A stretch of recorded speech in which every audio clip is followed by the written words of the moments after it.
پہلی بات تو یہ جان لیجئے کہ مہدی دو ہیں، ایک شیعوں کے مہدی، ایک سنیوں کے مہدی، ان میں بڑا فرق ہے۔ شیعہ حضرات مہدی کو مانتے ہیں، وہ ان کے 12ویں امام ہیں۔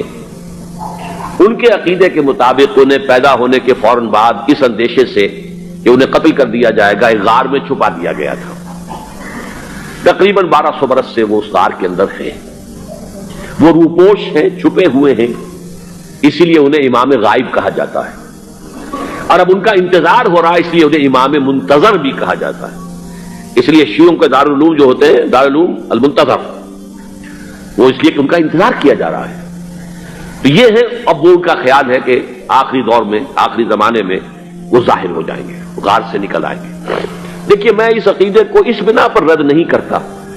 کہ یہ ناممکن ہے کہ کیسے کوئی شخص جو ہے 1200 برس تک کسی غار کے اندر زندہ رہ سکتا ہے، نہیں، میں سمجھتا ہوں ممکن ہے۔ 300 برس تک اصحاب کہف رہے کہ نہیں رہے؟ سوئے رہے۔ 300 ایئرس ہم مانتے ہیں۔ حضرت عیسیٰ اسی حیات عرضی کے ساتھ 2000 سال سے موجود ہیں آسمان پہ کہ نہیں ہے؟ آپ کو معلوم ہے حضرت عزیر 100 برس تک مرنے کے بعد دوبارہ زندہ کر دیے گئے۔ فَأَمَاتَهُ اللَّهُ مِئَةَ عَامٍ ثُمَّ بَعَثَهُ۔ تو ناممکنات میں سے کوئی سوال پیدا نہیں ہوتا، لیکن یہ کہ آیا کوئی امامت معصومہ کا تصور قرآن اور حدیث سے ہمیں ملتا ہے؟ پھر یہ کیا یہ موروثی امامت کہ حضرت علی کی نسل جو حضرت فاطمہ سے چلی ہے اسی میں یہ امامت ہوگی؟ اس کے لیے ہمارے پاس کوئی دلیل نہیں ہے، ہم اس کو تسلیم نہیں کرتے۔ ہم تو سمجھتے ہیں کہ معصومیت ختم ہو گئی محمد الرسول اللہ صلی اللہ علیہ وسلم پر، خاتم المعصومین ہے محمد الرسول اللہ۔ اب ان کے بعد تو اجتہاد ہے اور خلافت ہے، عام معاملات میں اجتہاد ہوگا، نظام خلافت کا ہوگا۔ تو ہمارے نزدیک جو میں جس مہدی کا نام لے رہا ہوں وہ مہدی ہے جو ایک مجدد ہوں گے، جیسے کہ مجددین کے نام میں نے آپ کو گنوائے ہیں، مجدد الفسانی ہو، شاہ ولی اللہ ہو، سید احمد بریلوی ہو، شیخ الہند ہو، ایک ہوں گے انسان جو پیدا ہوں گے انسانوں کی طرح، عام طور پر اپنی عمر کو، پختگی کو پہنچیں گے، پھر وہ سامنے آئیں گے منظر پر، پھر وہ کام کریں گے، قیادت کریں گے، عرب میں ان کا ظہور ہوگا۔ دوسری بات یہ نوٹ کر لیجئے حضرت مہدی کے بارے میں، ہمارے ہاں احادیث کے جو مجموعے ہیں ان میں جو ٹاپ کے 2 مجموعے ہیں ان میں کہیں حضرت مہدی کا ذکر نہیں ہے، نہ صحیح بخاری میں نہ صحیح مسلم میں، لیکن ہم اسے نظر انداز نہیں کر سکتے کہ صحائح ستہ کی بقیہ 4 کتابوں کے اندر موجود ہیں، لہذا نظر انداز نہیں کر سکتے، اگنور کرنا ممکن نہیں ہے۔ اب اس میں میں چاہتا ہوں کہ کچھ حدیثیں آپ کو میں سناؤں جن میں حضرت مہدی کا تذکرہ کیا گیا ہے۔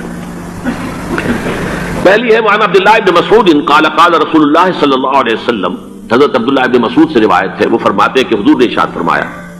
لا تذهب الدنيا حتى يملك العرب رجل من اہل بیتی، یہ دنیا ختم نہیں ہوگی جب تک کہ عرب پر میرے اہل بیت میں سے ایک شخص کی حکومت قائم نہ ہو۔ اور آپ کو معلوم ہے کہ آج تک عرب پر حضور کے اہل بیت کی کوئی حکومت قائم نہیں ہوئی، اور جب قائم ہوئی بھی تھی حضرت علی کو اگر شمار کیا جائے، اس لیے کہ حضور نے وہ جو مشہور واقعہ ہے کہ ایک چادر میں لے لیا تھا حضرت علی کو اور حضرت فاطمہ اور حضرت حسنین کو، اللہم ہؤلاء اہل بیتی، اے اللہ یہ بھی میرے اہل بیت ہیں۔ تو حضرت علی کی بھی حکومت منعقد نہیں ہوئی، پورے عالم اسلام پر ان کی حکومت نہیں تھی، اس لیے کہ شام اور مصر دونوں صوبے جو ہیں انہوں نے ان کی اطاعت قبول نہیں کی تھی۔ اس حوالے سے یہ معاملہ ابھی ہونا ہے۔ لا تذهب الدنيا حتى يملك العرب رجل من اہل بیتی یؤات اسمه اسمی، اس کا نام وہی ہوگا جو میرا نام ہے، یعنی محمد صلی اللہ علیہ وسلم، اور ان کا نام بھی، مہدی کا نام بھی محمد ہو، مہدی تو ان کا لقب ہے۔ یہ ترمذی میں بھی ہے، ابو داؤد میں بھی ہے، سنن ابی داؤد، جامع ترمذی، بلکہ ابو داؤد میں ایک اور روایت ہے،